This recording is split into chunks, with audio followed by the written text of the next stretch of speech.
And our job as a sales professional is to come in as an independent set of eyes to take a step back and look the whole sort of all the different variables, and then present that to the customer. Hopefully you open their eyes to things that they may have been missing. Welcome, everybody. I'm Rob Bellina, the founder of Differential Selling. And the core of the work that I do at Differential Selling is based around the idea that today's best enterprise salespeople share some core qualities. This conversation is one of a series about those qualities. And today we're talking about value crafting. And for this conversation, I have a very special guest, Rich Kizer, who's a colleague of mine from Cloudera. Rich has had an amazing 20-year career in which he's won a lot of awards, but I've got just a couple of stats here just to kind of give y'all an idea of the type of performance that Rich has put out over his career. Over $217 million in total bookings, over 413 transactions in 20 years. Average annual quota attainment of 257%. And that comes from 6 distinct 8-figure transactions. That is some serious value delivered. So, Rich, thanks so much for joining me. Thanks, Rob. Great to be here. So let's just get started. Tell me about how you got into sales. Why did you decide to become a seller? How did you get into the game, and what was it like? Yeah, of course. First of all, thank you for having me, Rob. I've been looking forward to this. I got into sales largely in watching my dad. My dad was a president of an insurance company back in the Midwest.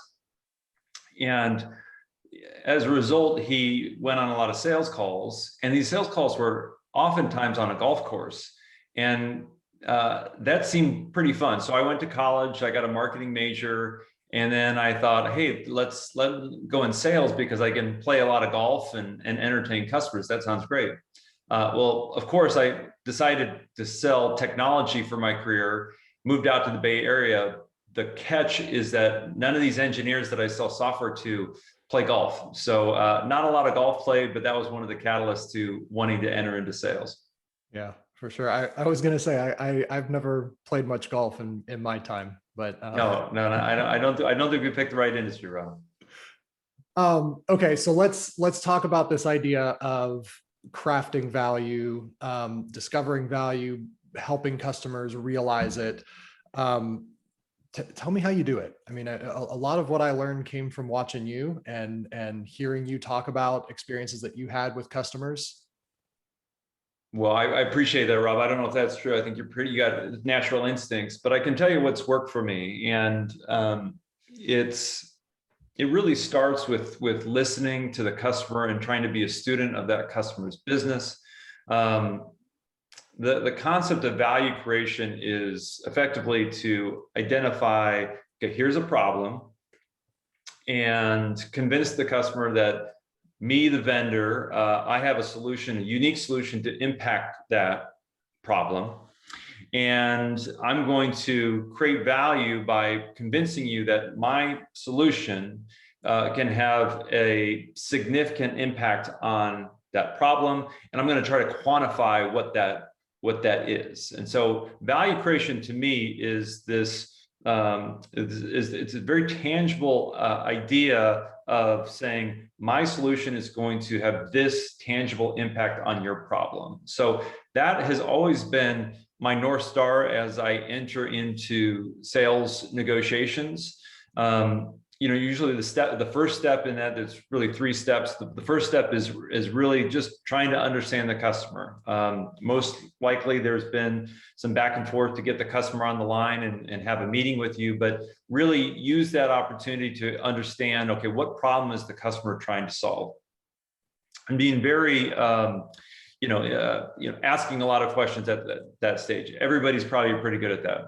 Step 2 is really, once you understand the scope of the problem, both through meetings with the customers and research, in addition to that on the interwebs, I also like to try to understand, okay, what are the incentives for the customer and the individual stakeholders if that problem is solved? If this thing gets built in this period of time, what's the impact to the business and what's the impact to the individual customer?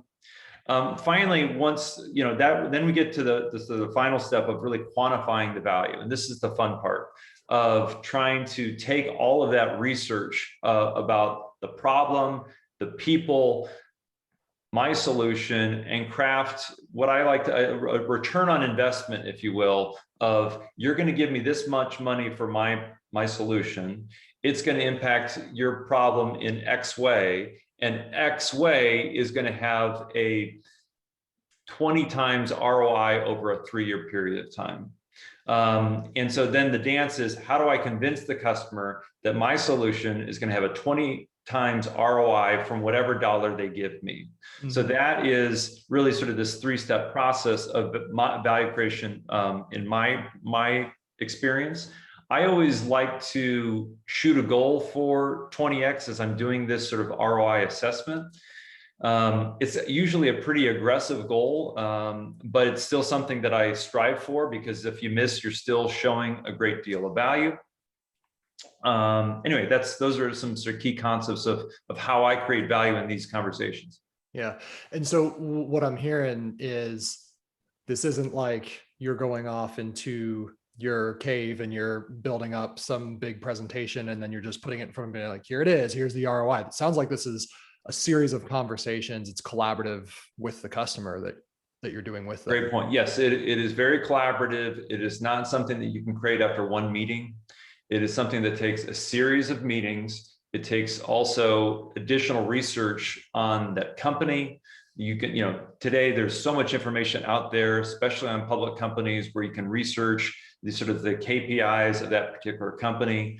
Once you feel like you've exhausted internal meetings, external research, you go into the lab, you pull up your spreadsheets, and you start building out models to show and test and prove that your solution is going to have a tangible impact on that customer's business.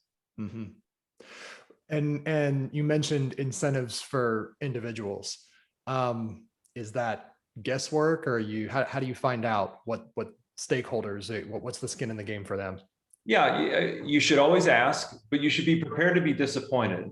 Rarely will stakeholders offer too much information. You should still ask, but that's okay that if they don't give you all of the information. At some point when you get into the lab and you're starting building these value assessments, you're going to have to make assumptions. And if you do a good job in the interview process, as well as the external research process, you'll have a general idea to sort of plug in some variables. Once you sort of create this assessment, your job is to present it to the customer as an incomplete product, an incomplete offering, and asking them to challenge you, saying, so you're saying, hey, this is first rev, this is not, yeah. First rev, here goes. I built out these 5 models that show that, here's the 5 ways we're going to impact your business with our solution. I think that it's going to have this ROI over a period of time. Here are the variables I've used for these models. Mr. Customer, tell me where I'm wrong. What if they say you're wrong? What if they say you're full of crap? Then you welcome that opportunity, and your goal is to seek truth. Your goal is not to pull the wool over anybody's eyes. Everyone's looking for truth. And what you want the customer to say, if you don't like this variable of this model, what should the right variable be? You don't like this particular model? I'm happy to get rid of it. Is there a better model that I can use to calculate this ROI? We're in this together, Mr. Customer. I want you to feel comfortable with this, and I want to invite them in the process. I'm going to take the first stab at it, but I want them included in the second rev. How do you walk the line then? So if you've made an assumption, you see some potential value that the customer hasn't said themselves, like, this is something we're going after. How do you walk the line between, sort of accepting their influence of them saying, yeah, that's not really a thing, versus challenging them and saying, no, like, look at what's possible here, if we really do this the right way? Yeah, I think you're right. It is a delicate line, but I think that there's nothing wrong with being confident in your own assumptions. Holding, the line that I love that a good friend of mine taught me once is strong opinions held loosely. You want to come correct, say, listen, I've done my research. I've had many conversations with you. Here is what I believe the truth is with these models. If they challenge me, I will ask them, okay, what should the right model be?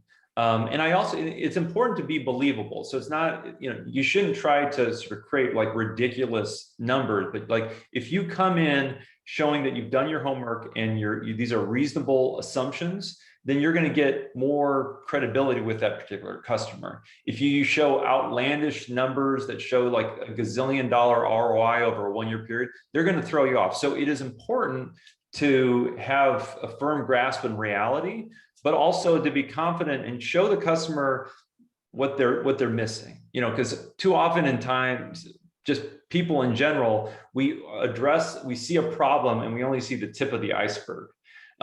Just because that's all we're sort of focused on. We kind of got blinders. And our job as a sales professional is to come in as an independent set of eyes, to take a step back and look the whole sort of all the different variables, and then present that to the customer. Hopefully you open their eyes to things that they may have been missing.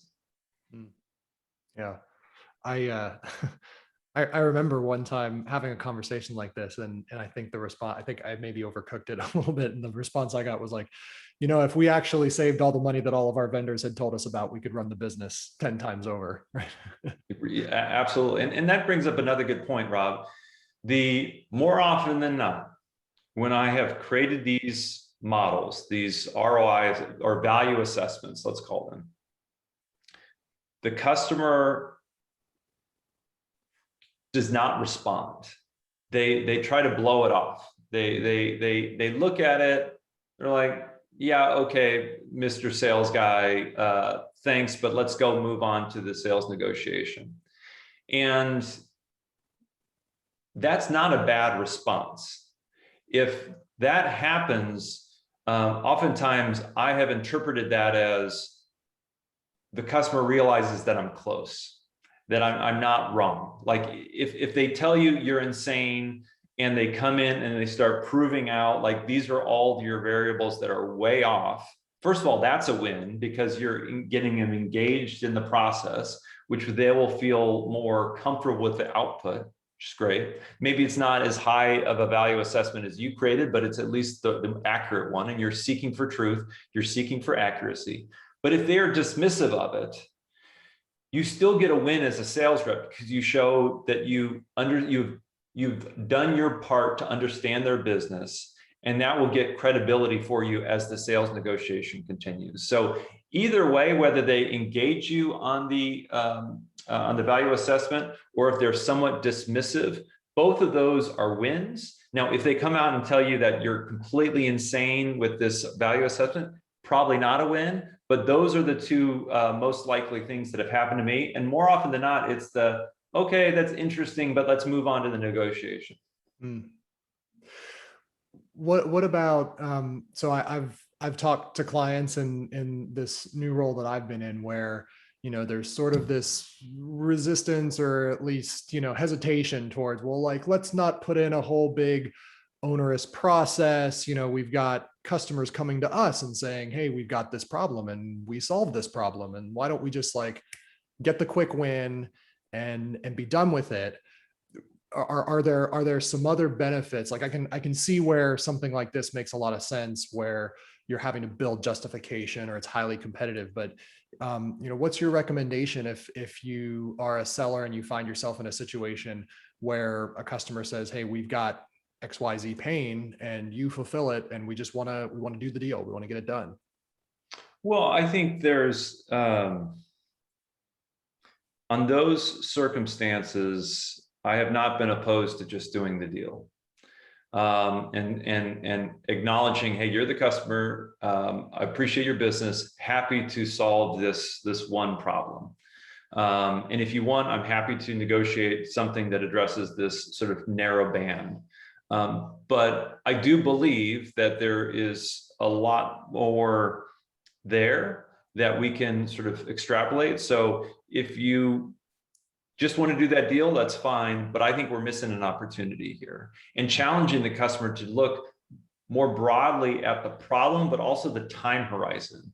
Because so oftentimes these IT projects that you and I sell in, they're just looking at how do I make things a little bit better over a 3 to 6 month period of time, when the overall value creation should be measured in years, not months. And forcing and challenging the customer to sort of keep an open mind to that. Now, sometimes they still might be, I just want to do your deal. That's fine too, because if you do that deal, then you keep coming after them, coming back to them 3, 6, 12 months later and saying, hey, listen, we did this one deal. We've shown you value. We've proved a lot of my initial assessments. Let's do the right deal now. We've done the short-term deal. Let's do the long-term deal. Sometimes you got to do the short-term deal first. Yeah. Yeah.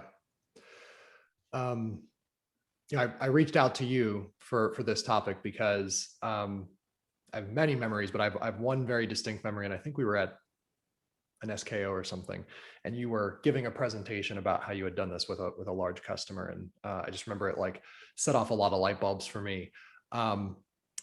Beyond the benefit to the younger, less experienced sales guy learning from you, are there other benefits that you've seen from sharing some of the outputs of these value creation sessions internally with your own company? Completely. Yes. I think there has been value in these assessments that I provided my customers and sharing those with my executives.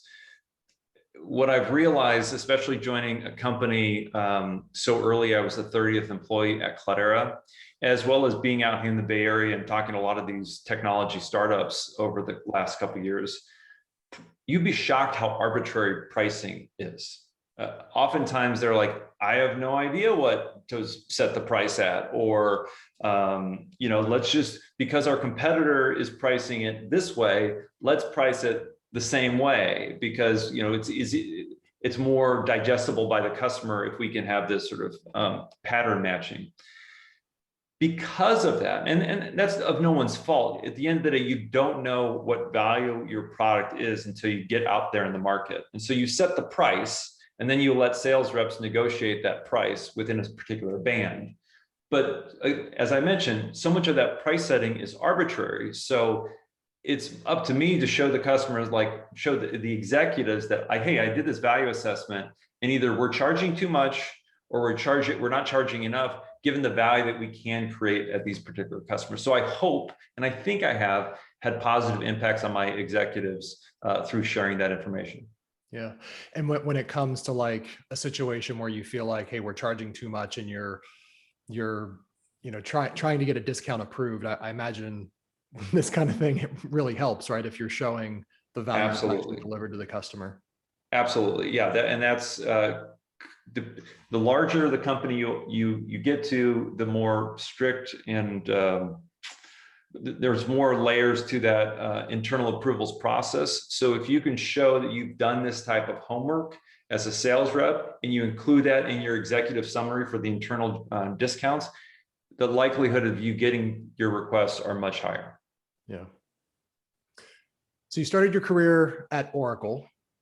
Is this part of standard Oracle sales training? How did you learn how to do this? I wouldn't call it standard Oracle sales training. A lot of it is I've sort of picked up along the way. Now, God love Oracle. I've much gratitude for them teaching me sort of sales fundamentals, cold calling fundamentals, negotiating fundamentals. They also gave me just a ton of at-bats. When I joined, I was in inside sales. And so I was just cranking a bunch of small transactions. And you realized over time, the difference between a $20K deal and a $200,000 deal is really not that much. And it is that perspective that sort of showed me, like, why not just do the $200,000 deal, or why not just do a $2 million deal? And those numbers started to, not have as much meaning as they did earlier on in my career. So yes, Oracle trained me. Yes, they gave me at bats. But a lot of this value creation, I sort of figured out in the field for the last, 15 years. There any resources, books, people that have influenced it, that have, if there's someone watching this or listening in and being like, I want to do this better? Yes, absolutely. So I'm going to give you, 5 resources that are like really have impacted me in a lot of this process. So the first one is the Challenger Sale. Love that. It's a wonderful book. Second one is Negotiation Genius. The third is Give and Take, wonderful book by Adam Grant. So those are 3 books. Again, the Challenger Sale, Negotiation Genius, and Give and Take. Those are 3 books. I also recently found, I got that subscription to Master's Class. And there's 2 awesome Master's classes in there. One on negotiations by this guy named Chris Voss, who started his career as the FBI's lead hostage and terrorist negotiator. Incredible so kind of a video podcast. And the other is this one on sales from a gentleman by the name of Daniel Pink. So those are 5 resources. The first 3 I've read years ago, and they've impacted my last 5-6 years sales career in a big way. But the master's classes, some of the same concepts, but with a slightly different viewpoint on it. So those are 5 resources I would encourage anybody to check out. Awesome. As I'm thinking about my practice, the experiences that I've had with folks, one of the things that's been really challenging is I feel like sometimes we conflate what is the value that we think our solution delivers versus what the value that's actually beneficial to the customer, what the customer sees. Right. Especially if you're, a new sales rep at a company that's fairly well established, you've got a lot of marketing materials, you've got success stories and in a lot of onboarding and enablement activities, that sort of thing gets drilled into you like, oh, we've got this product line and here's what it does and here's why the customer wants it. What's your advice on making the distinction there between what we think is valuable about what we're doing and what's actually valuable to an individual customer? Great point. I think our job as a sales professional, again, it's not to create those marketing materials. It's not to run those TPC reports to figure out what benchmark your technology has versus your competitor. Hopefully there's somebody at your company that's doing that. Your job as a sales rep is to consume all that content, but personalize it for that customer and cherry pick the things that you think are most relevant and present it in a way that the customer can relate to it. That is the job of a sales rep, of personalizing whatever content that your company has created specifically to the needs of that customer. I mean, everyone knows it's pretty simple, Rob, but again, I think personalizing is the first thing. And then, really showing this value assessment, at least what I've done, it's not something that I do in 20 minutes right before a sales call. It really is something that you commit multiple hours on, you validate with internal resources before you present that first draft to the customer to show that you've really put thought into this. And if the customer feels like you have personalized it for them, you've listened to their pains and challenges, and you've been very thoughtful in this value assessment, the likelihood that you're going to get that next meeting, that you're going to continue the negotiation is much higher. Yeah. I wonder, for somebody who's just starting out, for someone who's brand new to sales, or maybe they've, been in like a development role, right? And now they're moving into like closing business. Do you have any tips or tricks? How do you get started? What are some things that you would recommend? Because I guess what I'm thinking is this process, that being more thoughtful, spending time doing the research, doesn't sound like it's something that translates to having an account list of 300 accounts. right? This isn't something that you can do for a big long list. And so what would your recommendation be for, somebody who's just getting started, or for somebody who has, a larger account list like that and has to figure out how to prioritize? Yeah, a good point. I guess the first thing I would do is read those books that I mentioned. I think that they give you a solid foundation. And there's actually a concept in one of them, the Negotiation Genius book, called BATNA, that I would, for all you young sales professionals out there, I would look at this concept called BATNA. It's best alternative to a negotiated agreement. You can even Google it, you'll find it. But it's sort of a nerdy term, but the concept is, if they don't go with you, they're going to go with somebody else. And there's some, or they're going to, even if that means they're going to build their own, or they're going to find some alternative to you and your product. And even that concept, while it's kind of simple, is helpful. That as you're going out and cold calling and you're pitching your wares to this list of anywhere from 10 to 100 prospects, having that realization that there's always an alternative to your product. And that's a humbling thing. And so I think that going in with that humility, but also being able to be aware of what those alternatives could be before you ever pick up the phone, I think that's important. So that's one thing I would suggest. You brought up a good point. You can't do this sort of intensive assessment, value assessment, if you have a territory of 100 accounts. When I joined Cladera, Rob, my territory was literally half the world. I had California and all of Asia. The other rep had the other 49 states in Europe. So I couldn't do this value assessment for everybody. But once you get sort of positive dialogue, once you feel like there is a match between what your solution does and the problem and the stakeholders at a particular prospect, that's when you lean in.